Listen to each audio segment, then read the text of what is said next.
Good morning, everyone. Thank you for joining me. It's May 17th. It's raining here in Calgary today, but that's okay. That means we don't have to go out and weed or garden. You can see I'm kind of hiding behind a few things here.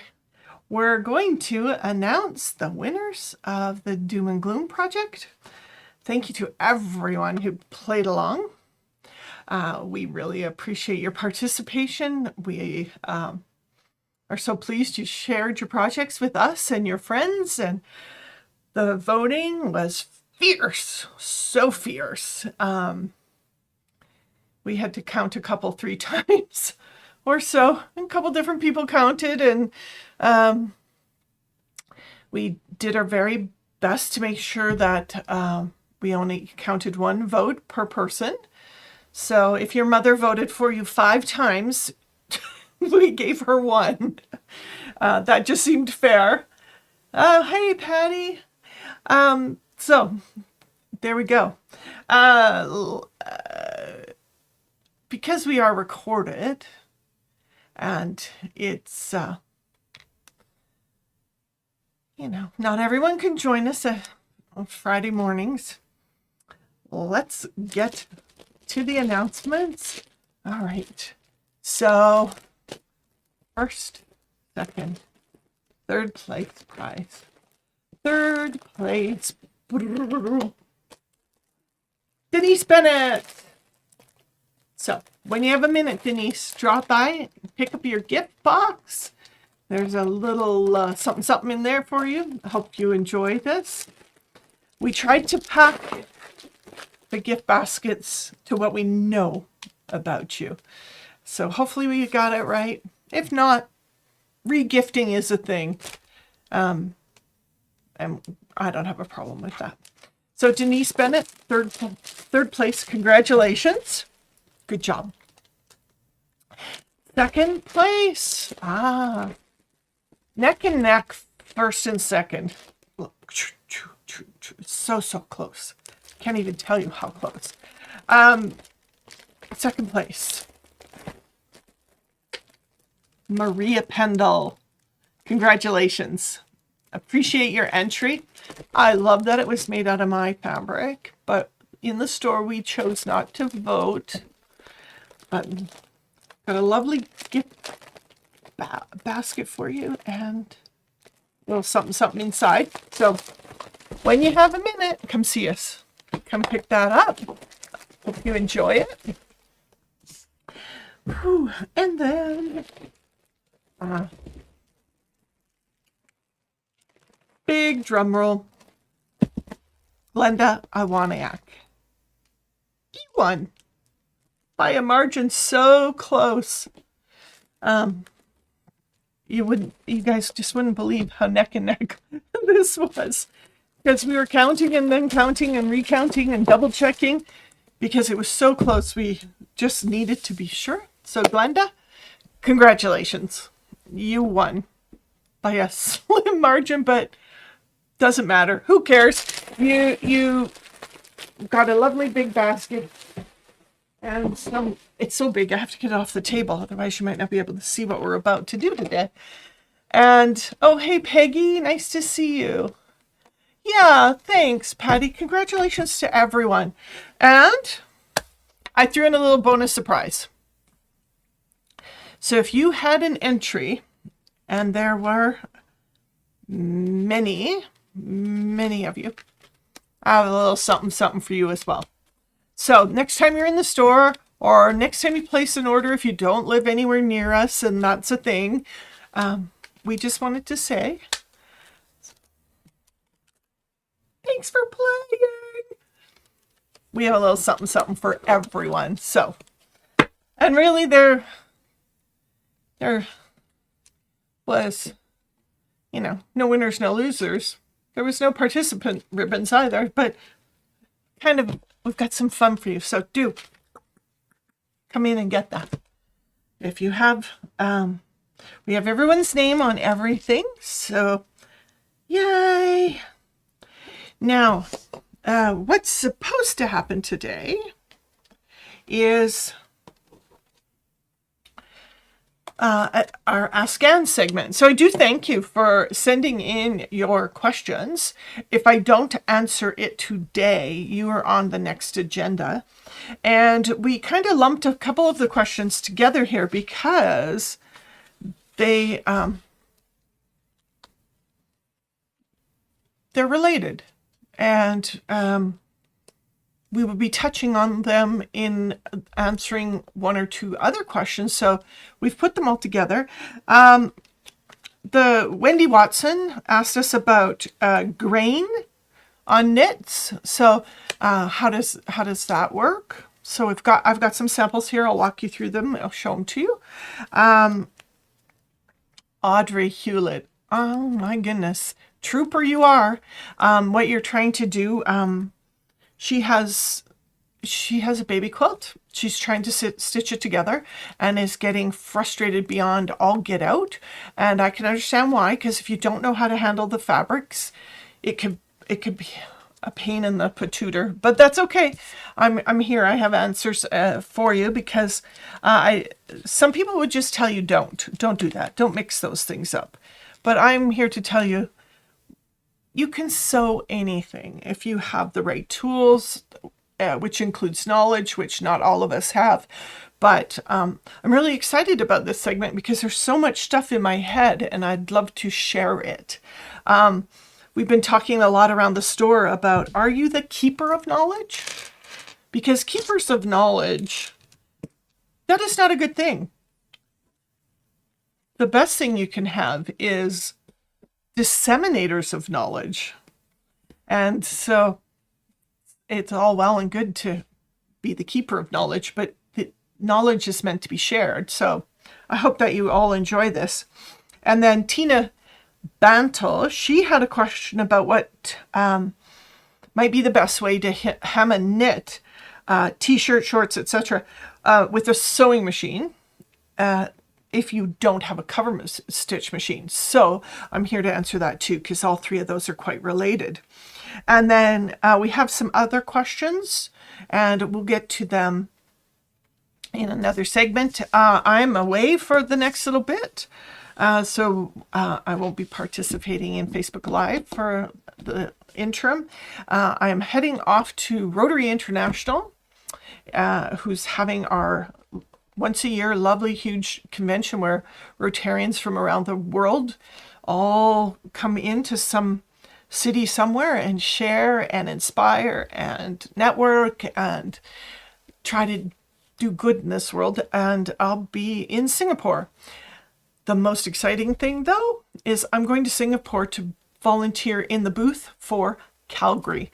Next year, Rotary International is going to have their worldwide convention here in Calgary at the end of June. So there'll be somewhere typically between 20 and 40,000 Rotarians descending upon whatever city we're in. And next year happens to be Calgary. So if you love to volunteer, I know we're going to be looking for those. If you want to know more about Rotary, absolutely. Shoot me an email, phone me when I get back, and I'd love to talk to you about it. I'm very excited about the things coming up in the future.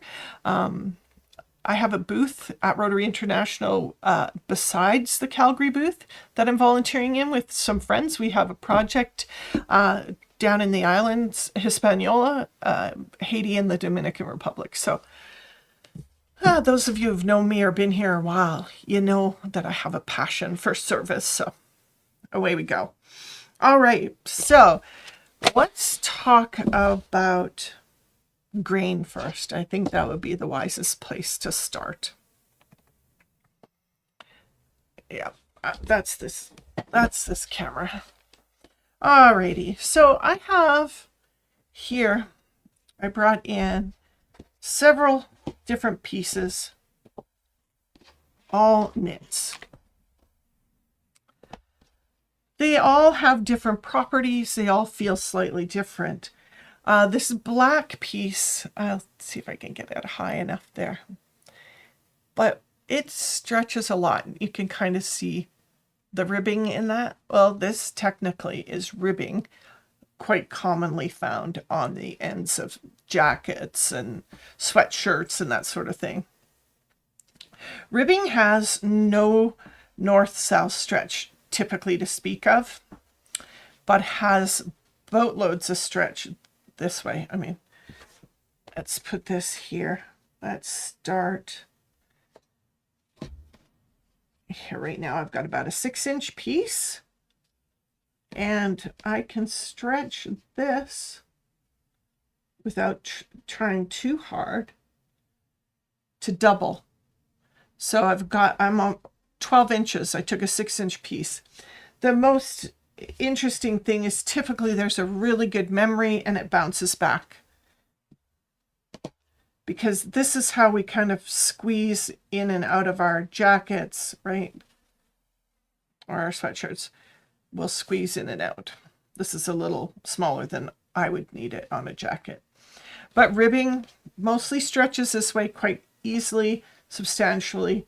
And that is crosswise.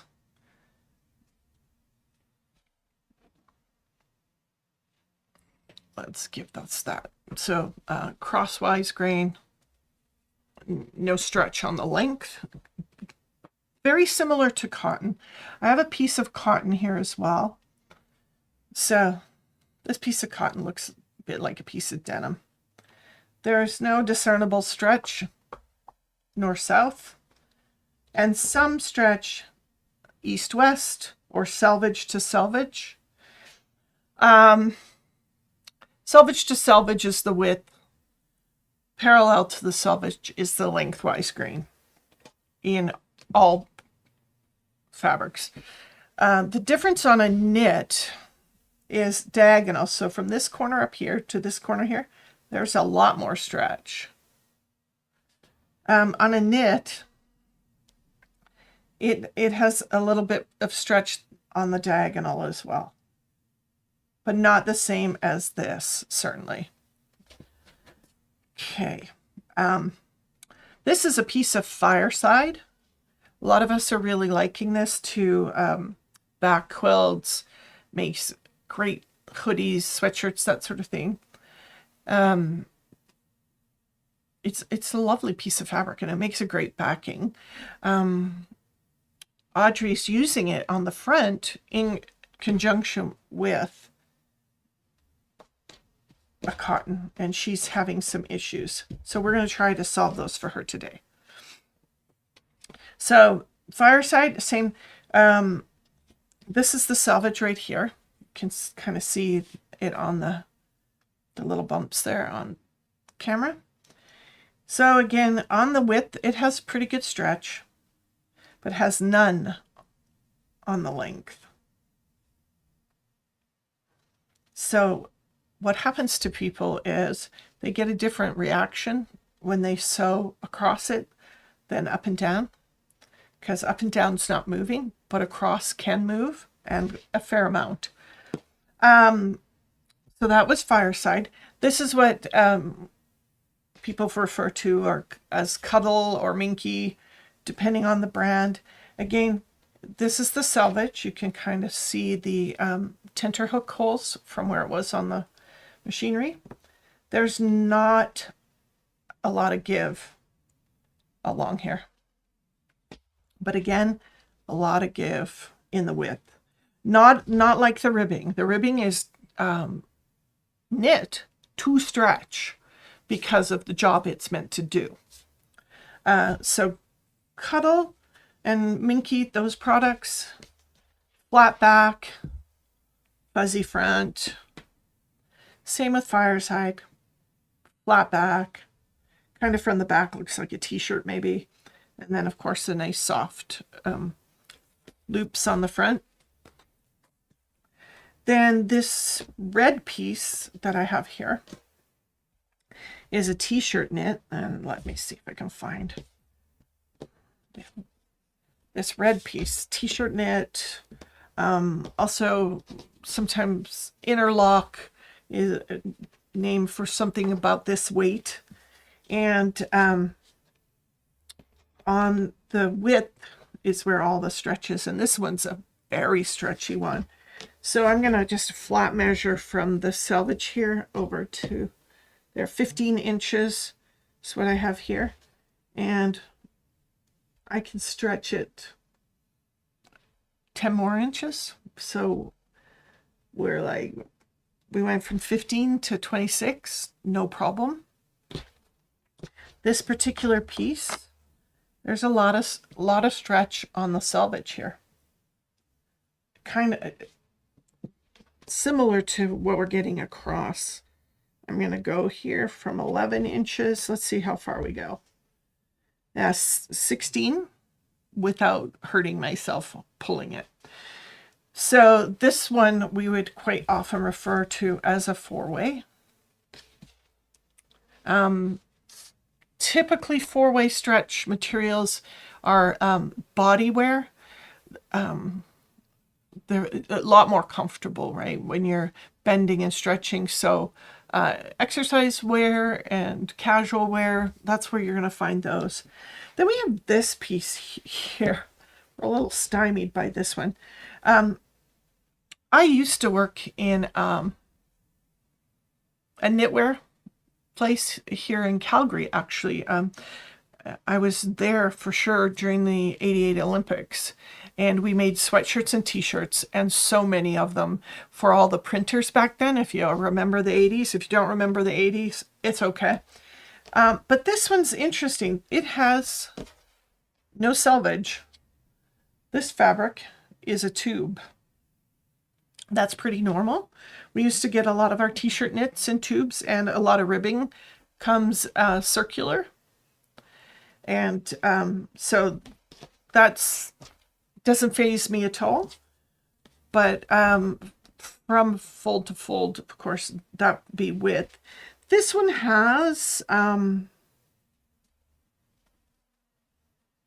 not quite the look of the ribbing that I had earlier, because this ribbing earlier, you can, as if I'll hold it up in the air, but as you can see the ribs in it a bit in the camera there. This one, compared to that, really has micro ribs. So again, this material itself could be used for the body of a golf shirt, maybe. It would double in as well nicely as a ribbing on a cuff. But without the label, sometimes it's hard for me to peg the selling name of it, because, you know, there's interlock, jersey, different trade names for different knits. Speaking of, I don't know if they've made it to Facebook yet. We just got half a dozen bolts or so of some beautiful, beautiful print knits. So if you're looking to give knits a try, you might want to drop in for that. Have a look at it. Okay, so this royal blue piece here, it's a little wigglier. And it's because this is actually lycra spandex. That, of course, for sure. Bathing suits, exercise gear. There's a lot of lycra as a material in our casual wear, like our yoga pants and crop tops and sports bras and that sort of thing, bike shorts. So this royal blue piece here, let's put it here. I've got about a 6-inch piece, and oh, it easily goes to 23 inches. You could see it just gets tighter, right? Smaller. But it has incredible memory.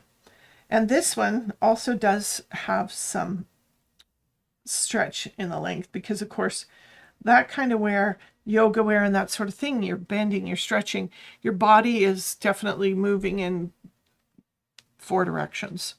And most of our knits, you have to spread this way for our bodies to sit, to breathe as your rib cage expands. So that's important, right? If you had a tight-fitting t-shirt on and it didn't contract with your breathing, we'd be in big trouble. And workout wear, you wouldn't be able to do anything. You wouldn't be able to bend over. You wouldn't be able to stretch. You wouldn't be able to run. You wouldn't be able to walk. The fabric wouldn't move with you, because the common factor is typically these types of materials are tight to the body. Not always, but a good portion of them. But we have all of these beautiful things in a lot of quilt stores, and people who are typically buying and shopping in quilt stores are used to working with cottons, and they have a certain reliability in sewing them together. That little bit of widthwise stretch rarely becomes an issue. And in our new owners class, we do talk about how to deal with a wee bit of growth like this. But I mean, growth like this, I've got about 11 inches here, and I can stretch it, but only to 11 and a half. And that's with a little bit of effort. So quite a bit different than this, of course. Okay, so let's talk for a minute about needles. Really, if you're going to work with any knits, you need a needle. These are Jersey ballpoint, because you need a ballpoint too. Ballpoint needles work between the knit. They kind of find the easiest path through, and then they don't cut the fiber. Sharps and will definitely cut the fiber, and then you get a run. And I'm sure that you've had, women certainly have had pantyhose that are knit, and you cut one little thread and you get a big run. It's the same in t-shirts. You might buy some commercially, and then from the hem or from the neck, somewhere they start to run. It was because maybe the needle got nicked or had a little chip in it after a couple days worth of use. Hemming, I have here a stretch twin needle. That's what we're going to talk about. So there's stretch needles and ballpoint needles. Similar. Stretch needles are meant for very stretchy materials. If you're getting stitches that skip, so the stitch you form it, but it doesn't last, so you've got short stitches, long stitches,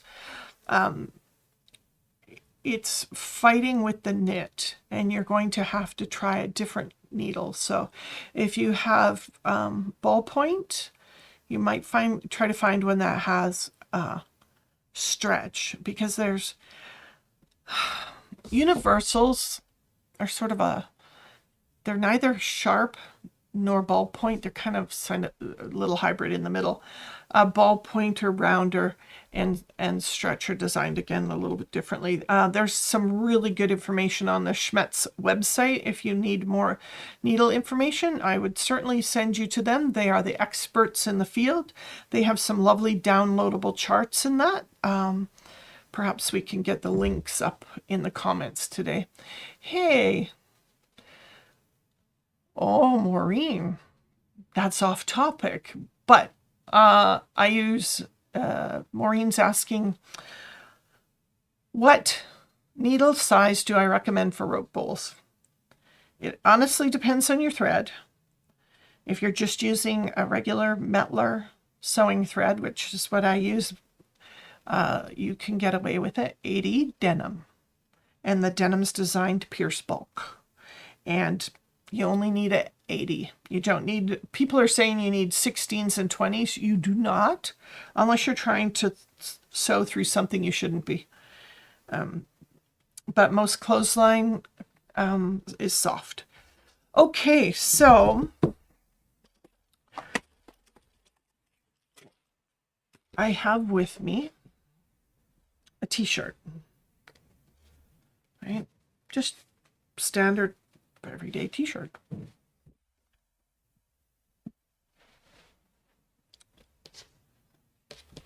Let's talk about the hem for a minute here. Okay, so Tina wants to hem like this. This is where that ballpoint needle comes in. And I'll do a close-up under the machine for you. But I have a 1.6 over 80, and this is an 8. And the 8 over 100 here is, it refers to the distance between the needles. So we'll give you a close-up there. So this particular pack is an 8. If your machine will take an 8, let me see. You can see that that is about, it's a little hard to see. There's some good, a nice blend of that. But the 2 hem stitches here are about an 8 millimeter width. So that's where the ballpoint needle. And you're going to decide how deep this hem is. This one's about 5/8 or so. So you would put that on your machine. This would be your 5/8. You'd have that turned under, and you're going to sew from the top with the twin needle. And you'll get perfectly parallel stitches. And then it's the bit in the bottom here. It's not really centered. There we go. The bobbin is going to share from needle to needle. So it kind of does a zigzag in the back. What you may need to do there is loosen off tension so that it works. Meaning that there's no puckering, because when you have anything zigzagging, and the bobbin will be the zigzag here, it wants to pull together, and then you'll get a hump on the top. The other thing to help prevent that humping on top would be, I would use a nice wash away stabilizer in there to give you more thickness and stability so that that doesn't pucker up, and it will give you a nice flat stitch, and it will wash it away completely. This 1.6 is so close. It's meant for making little pin tucks. You want it to pinch. When you're hemming, you don't want it to pinch. So neither pinching or not pinching is right or wrong unless you're trying to get a technique. So I'll put those on the machine so we can have a closer look at them. And then the one I have, I also have a 4. They go from basically 1.6 millimeters apart to 8 millimeters apart. Then if you're just sewing, you really do need ballpoints, stretch needles in there to keep yourselves from becoming ultra frustrated. So let's just have a look here.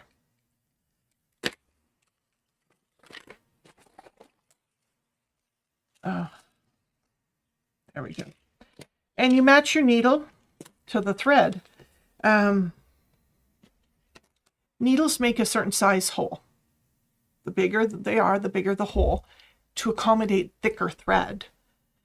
If you have a very fine thread, you need a very fine needle, because otherwise you make a hole so big and you have thread wobbling around in the middle. It didn't fill the hole. Or if the hole is really wee and you're putting something large into it, it puckers and can shear off, and the stitches just don't look good either way, whether you've chosen a needle that's too large or too small for the thread you're using.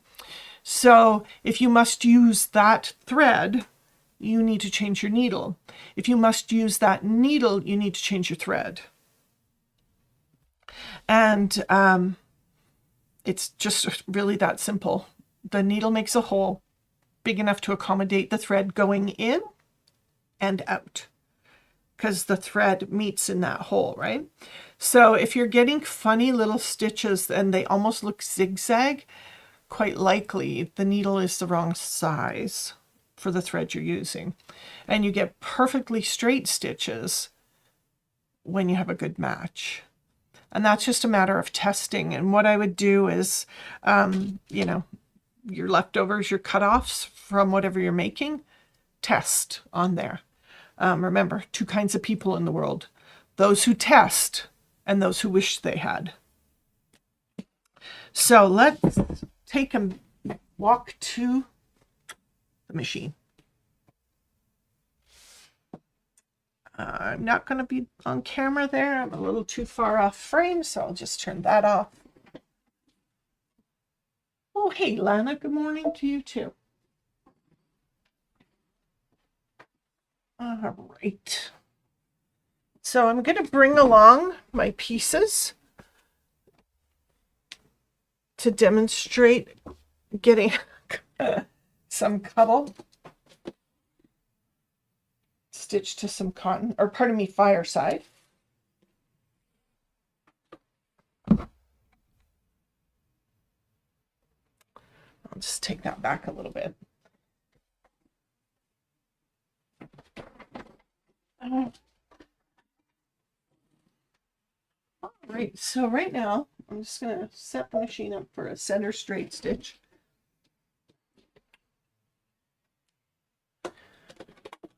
Alrighty, so here you go, 1.6 over 80. So it's a size 80 needle and 1.6 millimeter apart. So very narrow. Just pop that out of the package so you can see it.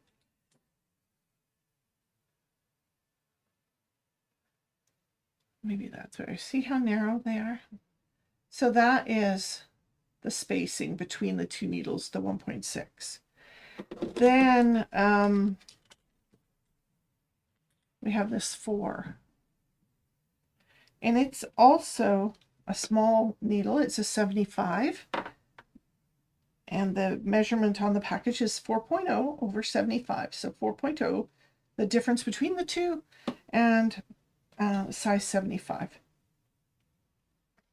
So depending on the thread you're using, that could be quite right. Then we've got universal twin. Maybe not the best choice for knit. Universal, I heard the best description ever. Universal is like auto settings on your camera. If you don't know what to do, you pick universal and you might get lucky and you might get a good shot. But if you knew what settings to use, you would get a great shot. Now here we have Jersey ballpoint needle, 8012. So 8012, that's the size of the needle. And SUK, that's also a designation for Jersey ballpoint. So these are kind of meant for t-shirty material, that kind of weight. And we all pretty much know what that weight is. I'm going to try to sew that.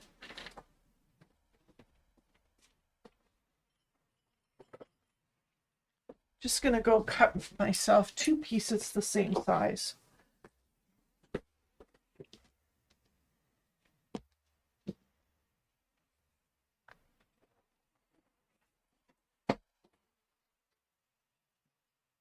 My apologies for the delay.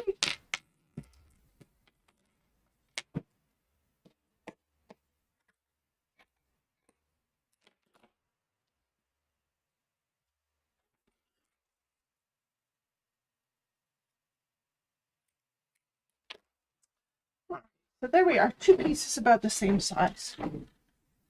Now, we're going to sew those without doing anything here. But the fabric, I've put the knit on the bottom up against the feed dogs. And I'm just going to sew. And let's see what happens here.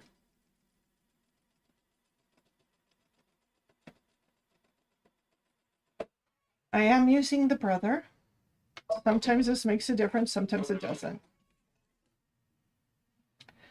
So pretty much that went together reasonably well. When I have an unruly fabric, I like to keep it on the bottom. Now I'm going to sew the other side. And let's just see what happens here. You can kind of see that the fabric is stretching a little bit. And over a longer length, that will get worse. So it wasn't terrible, but it did grow.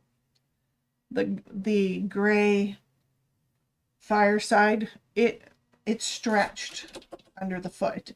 The feed dogs tend to pull a little more fabric through, and it manages fabric. So if you have something that's stretchy and something that isn't, I would keep the stretchy on the bottom for as long as I can and as often as I can.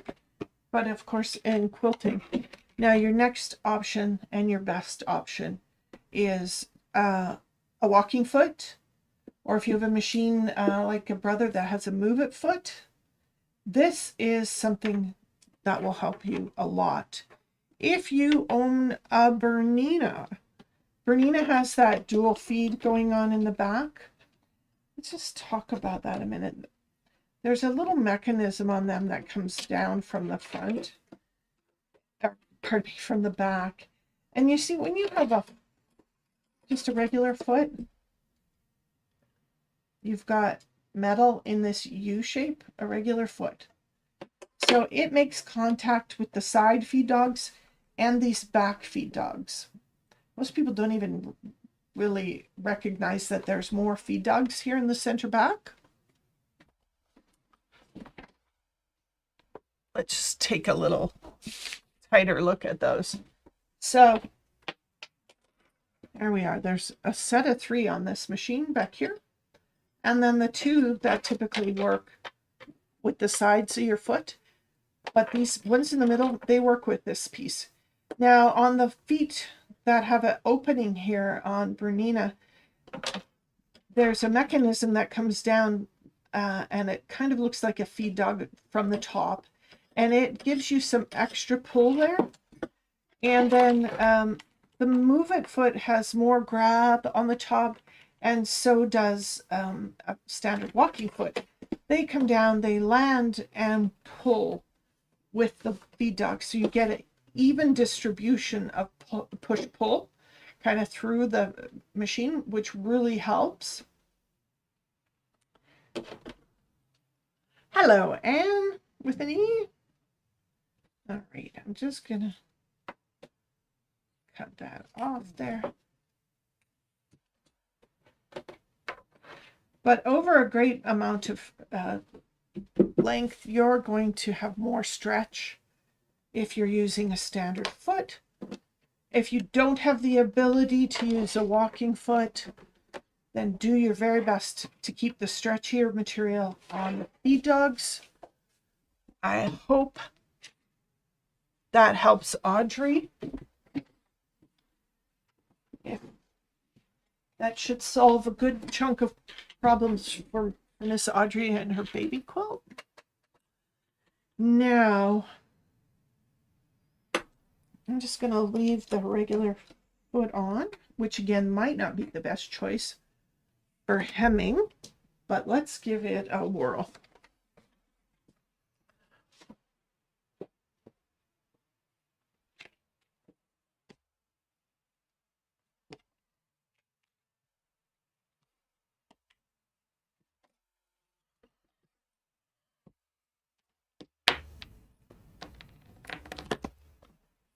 So I'm just going to use a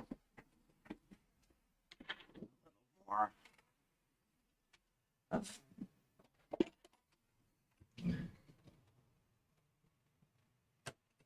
so I'm going to drop my needle and I'm going to insert that number 8.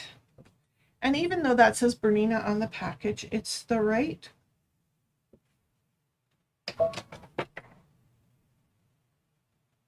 part number.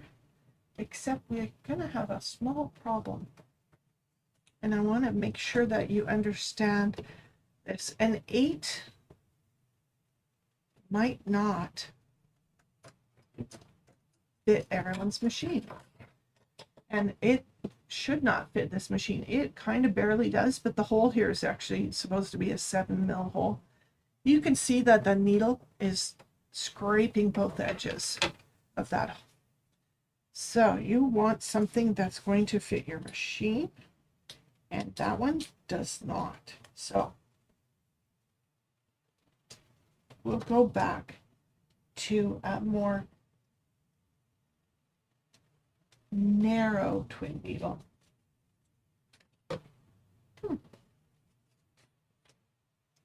So for the purposes of our exercise today, I'm just going to use the 4.0 that I have. The other thing about a needle like that is you can't use your needle threaders.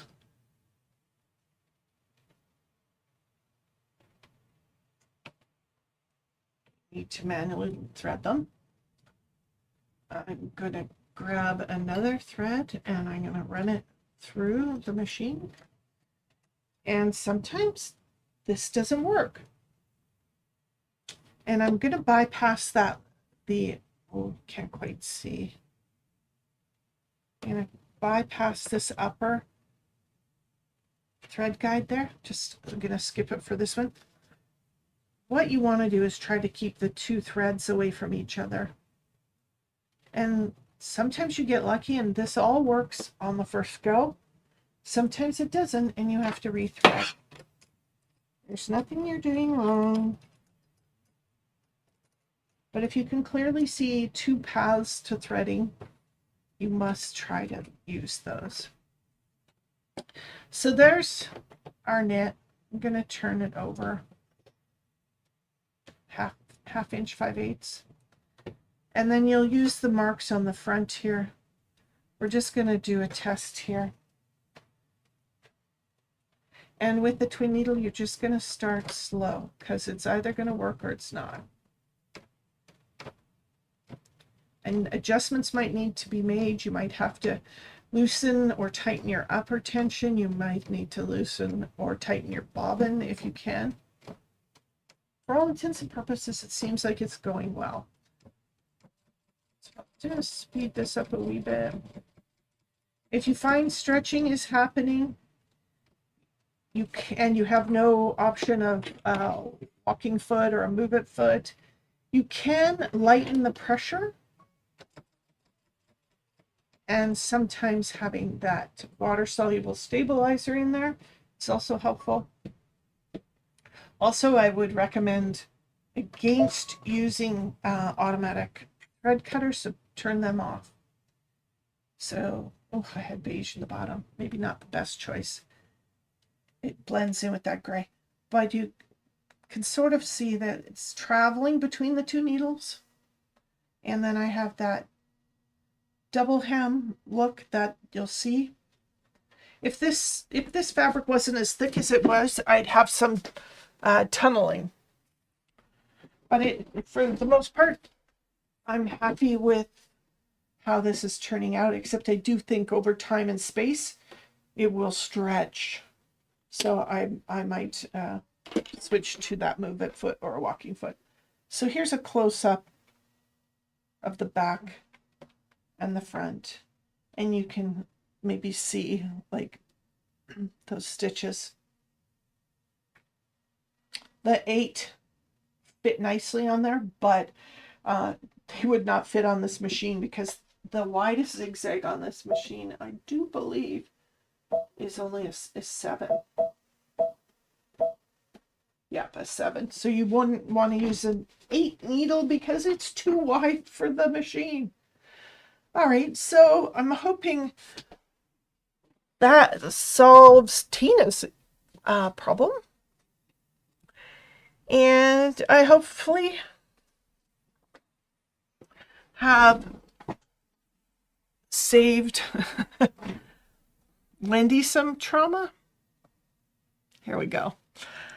So today's program was about knits, and I hope that helped the 3 people in question about knits. They're lovely to wear, but they do require a different skill set than we develop while we're quilting, which is typically working with flat wovens that don't tend to stretch, they don't tend to move, they don't tend to cause us as much consternation as a knit, but doesn't mean you shouldn't use them, shouldn't try them.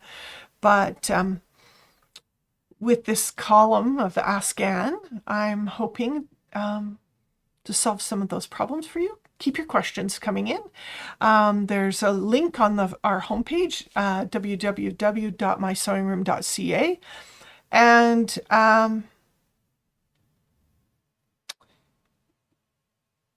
I think I put an extra dot in there. mysewingroom.ca.